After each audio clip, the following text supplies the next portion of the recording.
आप देख रहे हैं 25 मई को दिल्ली में वोटिंग हो रही है।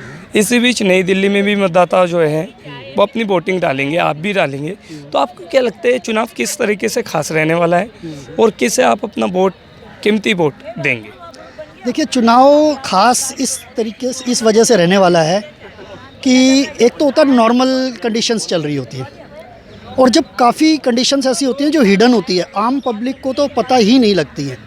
ऐसे ऐसे कई जो हैं मुद्दे होते हैं जो आम पब्लिक को पता ही नहीं लगता है, तो उनको समझना बहुत आवश्यक है कि कौन सी गवर्नमेंट हमारे देश को ऊंचा उठा रही है, राष्ट्र का गौरव बढ़ा रही है, देश को मजबूत कर रही है।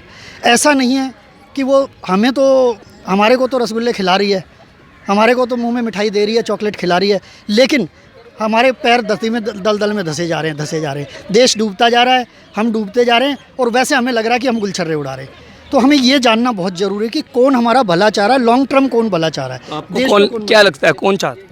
ये तो अगर किसी भी समझदार आदमी से पूछेंगे तो आज की डेट में तो भारतीय जनता पार्टी और मोदी जी, योगी जी, और मोदी जी योगी जी ही क्यों, वो तो एक चलो मोदी जी तो कर ही रहे हैं, वो तो एक देव पुरुष है। शायद हिंदुस्तान का एक अहोभाग्य है, कोई वरदान है कि वो आए हैं जो हिंदुस्तान को, अच्छा, हाँ वरदान है ये।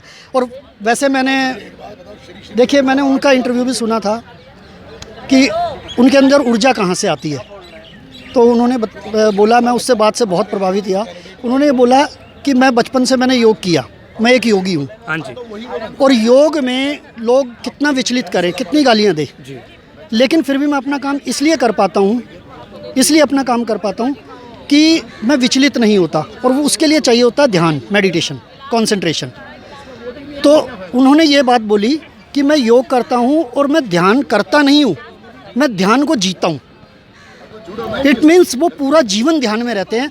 तो लोग जितना मर्जी विचलित कर लें, जितना मर्जी उनको गालियाँ दे लें, वो विचलित नहीं होते। वो जिस कर्म के लिए आए हैं और उस कर्म को कर रहे हैं। साथ में एक बात और कही जिससे मैं बहुत प्रभावित हूँ, और मैं सभी को कहना चाहूँगा जो भी मेरी बात सुन रहे हैं कि इस बात में बहुत ही लॉजिक है।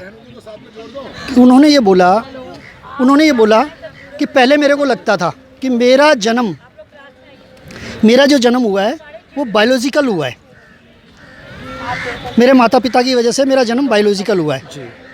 परंतु अब सेवा भाव उनका इतना बढ़ गया है कि उनको अब ये लगने लगा, उन्होंने बोला मुझे अब ये लगने लगा कि सिर्फ बायोलॉजिकल जन्म नहीं हुआ, मेरा जन्म ईश्वर ने किसी विशेष अभिप्राय से किया है, किसी विशेष अभिप्राय के लिए भेजा है। तो ये बातें एक आम आदमी नहीं कर सकता। उनको आप बताइए, उनको किसके लिए घर बनाना है, किसके लिए दौलत इकट्ठी करनी है, किसके लिए पीछे छोड़कर जाना है, उनका परिवार कौन सा है? उनका परिवार हम ही है।